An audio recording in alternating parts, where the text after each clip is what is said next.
Sunday the 5th of April, Easter Sunday. Happy Easter everybody.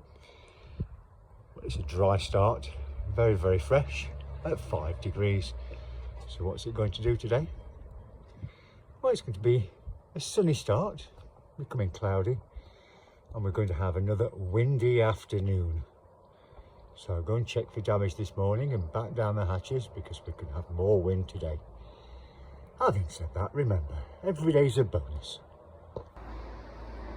Good morning, Mr. Solarface.